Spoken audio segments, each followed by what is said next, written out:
Hello friends BPSC exam ले रही है। टीआरई 2.0 का एग्जाम खत्म हो गया है और उसके बाद बीपीएससी का ड्रामा स्टार्ट हो चुका है। ये ड्रामा वर्ड यूज करना थोड़ा गलत तो लग रहा है, लेकिन क्या करें, जिस तरह से इनकी हरकतें हैं, ये ड्रामा और ये सारे वर्ड्स ही इन पे सुटेबल जो है होते हैं। अब इनको एक तरह से अगर हम ये देखते हैं, आप सोचो कि कोई भी जो है चीजें चल रही है, मानो कि कोई मैच ही हो रहा है, कोई खेल ही हो रहा है। अब उस खेल के समय, उस गेम में, बीच गेम में आकर के क्या नियम बदला जा सकता है? भाई इतना तो हम सब जानते हैं, छोटा बच्चा भी बोलेगा कि नहीं, नहीं बदल सकता है। लेकिन ये बीपीएससी है, कुछ भी कर सकती है, और इसीलिए हमने अपना जो है ये नाम भी यही रखा है कि बीपीएससी जो है पगला गई है। इस तरह से जो है, जिस तरह का नोटिस और जिस तरह का इंफॉर्मेशन आ रहा है, बच्चों के साथ अन्याय हो रहा है। बस ये है कि बच्चों की मजबूरी का जो है फायदा उठाया जा रहा है। थोड़ा सा हार्श वर्ड जो है हम यूज कर रहे हैं, लेकिन कोई भी करेगा जब इस तरह के चीजों को सुनेगा, वो भी एजुकेशन से रिलेटेड चीजों के लिए आप इस तरह का नियम अगर बना रहे हो तो मेरिट जो बनना है, मेरिट में पूरी तरीके से कंप्लीटली 6 to 12 में चेंज कर दिया गया है। अब मेरिट जो है किस तरह से बनेगा, उसमें अब बच्चे देख करके बोल रहे हैं कि तो फिर हमने इसको क्यों पढ़ा, इसको हमने इतना पढ़ करके एग्जाम क्यों दिया, अगर इसको काउंट ही नहीं करना था आपको तो ये सारी चीजें हुई हैं। इसके बारे में डिटेल से समझेंगे और क्यों इतना गुस्सा है हर छात्र, हर अभ्यर्थी के मन में। इन सभी बातों को भी आप समझ पाओगे जब आपको हकीकत पता चलेगी कि आखिर में बीपीएससी ने क्या किया है। तो चलिए स्टार्ट करते हैं। उससे पहले फ्रेंड्स, अगर आप पहली बार हमारे चैनल पर आ रहे हो तो चैनल को सब्सक्राइब कर लेना, बेल आइकन को हिट कर देना। यहाँ पर आपको एजुकेशन से, टीचिंग से related information, classes, notes and साथ ही साथ जो है आप लोगों के लिए वैकेंसी से रिलेटेड इंफॉर्मेशन भी दी जाती है। देखो, बीपीएससी टीआरई 2.1 में जिस तरह का ड्रामा हुआ, सेम ड्रामा जो है इसमें भी रिपीट किया जा रहा है। कोई खास अंतर देखने को नहीं मिला। सबसे पहले मैं आपको एक ट्वीट दिखाती हूँ। ये ट्वीट है बीपीएससी के चेयरमैन, बीपीएससी के अध्यक्ष अतुल प्रसाद जी का, और कितने प्राउडली इन्होंने इस ट्वीट को किया है, देखिए। Just to clarify that as declared earlier in TRE 2.0, PRT language section is only qualifying in nature and its marks will be used only as tiebreaker to in determining the merit.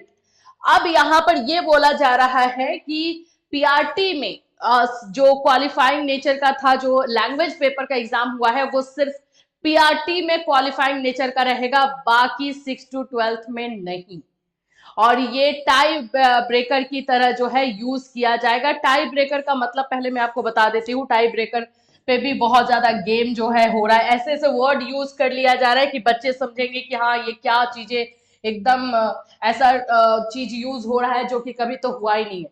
Tie breaker का मतलब हुआ कि किसी बच्चे का अगर marks same आ रहा है, ठीक है, पूरा सेम मार्क्स हो जा रहा है, तो उनमें से किनको सिलेक्ट किया जाएगा? तो जिनका लैंग्वेज में, भाषा में जिनका ज्यादा मार्क्स होगा, उनका सिलेक्शन होगा। ये चीजें रखी गई हैं टाई ब्रेकर के लिए। ऐसे कुछ और नियम जो है टाई ब्रेकर के लिए बनाए गए। इसको हम टाई ब्रेकर का नाम एक ऐसा दे रहे हैं जो सुन करके लगेगा कि हाँ, बीपीएससी कुछ तो नया कर ही रही है। तो एक ये चीज हो गया। दूसरे जो नोटिफिकेशन है, पहले उसको मैं आपको दिखाती हूँ, फिर बताती हूँ कि किस तरह का ये नोटिस निकाला गया है और जिसकी वजह से बच्चों में काफी रोष है, काफी जो है गुस्सा है उन लोगों में, ये दिखाई दे रहा है। आपको मेरी बातों में भी बहुत ज्यादा गुस्सा दिखाई दे रहा होगा, क्योंकि ये चीज ही ऐसी है। देखिए यहाँ पे क्या बोला गया है। यहाँ बोला गया है कि विज्ञापन 27/2023, ठीक है, अध्यापक नियुक्ति प्रतियोगिता परीक्षा के उम्मीदवारों को सूचित किया जाता है कि वर्ग 1-5 को छोड़ करके अन्य सभी वर्गों के विषयों की परीक्षा में भाग 1 भाषा अहर्ता के अंक को 0 किया जाता है। समझ रहे हो? जिस भाषा, जिस लैंग्वेज को पढ़ने के लिए आपने कहां से बुक्स परचेज किए, आप कहां से उतना जो उसका सिलेबस था उसको आपने पढ़ा, उसके पूरे मार्क्स को 0 किया जा रहा है। अब उसमें आपका 30 में से 30 आ जाए या फिर 30 में से 25 आए, कोई मैटर नहीं करता है। नहीं, हम बोल रहे कि वो मेरिट में पहले भी ऐड नहीं होने वाला था, लेकिन इससे ये तो होता कि जो बच्चे लैंग्वेज में 30 में से 9 नंबर नहीं ला पा रहे, वो फेल तो होते, वो तो फिर काउंट नहीं होते। तो आप उनको शामिल क्यों कर रहे हो? ऐसा समझ में नहीं आ रहा कि आप उनको शामिल क्यों कर रहे हो? जो लैंग्वेज में फेल हो रहे हैं उनको आप क्यों रखना चाहते हैं? क्योंकि जो डिजर्विंग होंगे, जो पढ़े लिखे होंगे, लैंग्वेज में क्या 9 नंबर नहीं ला सकते हैं 30 में से? अगर 9 नंबर भी सॉरी नहीं ला सकते 30 में से, तो टीचर क्या ही बनेंगे, भाषा तो एकदम बेस है, क्या होगा। लेकिन यहाँ पर अभी बच्चे भी बोल रहे हैं कि बहुत कुछ लोगों को जो है बचाने के लिए नियम में ही बदलाव कर दिया गया होगा, और इसमें कोई संशय नहीं है, मे बी ऐसा हो भी सकता है। इसमें मैं नहीं बोलूंगी कि गलत बोल रहे बच्चे, हो सकता है ऐसा किया गया हो। तो यहाँ पे बोला गया केवल वर्ग एक 5 भाग 1 भाषा अर्हता, यानी कि सिर्फ 1 to 5 में, यानी कि प्राइमरी में जो है भाषा को क्वालिफाइंग नेचर का रखा जाएगा, एंड बाकी आपका 6 to 12 में पूरा जो है जीरो कर दिया गया है आपके भाषा के पेपर को। मतलब उसमें आप पास होइए फेल होइए कोई मतलब नहीं।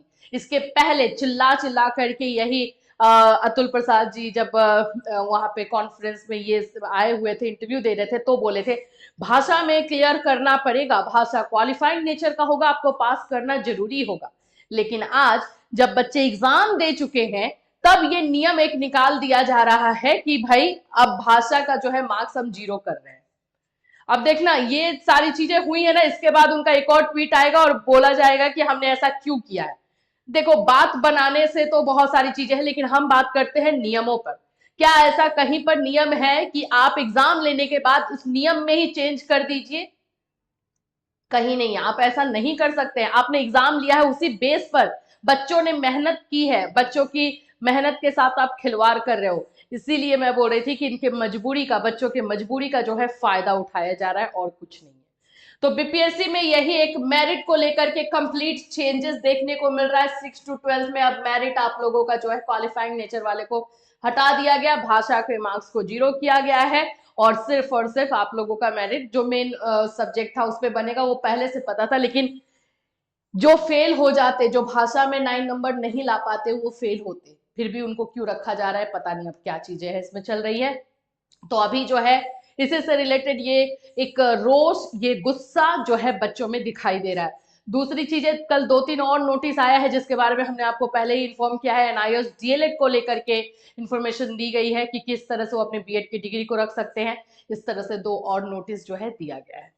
अगर इससे रिलेटेड आपको कैसा लग रहा है, आप जब इस नोटिस को आपने देखा तो आपको कैसा लगा? क्या ये नियम सही बना है? जो बीच नियम में पूरे एग्जाम लेने के बाद जो नियमों को चेंज किया गया है, आपके अकॉर्डिंग क्या है, ये सही है या गलत है? हमें कमेंट करके जरूर बताइएगा।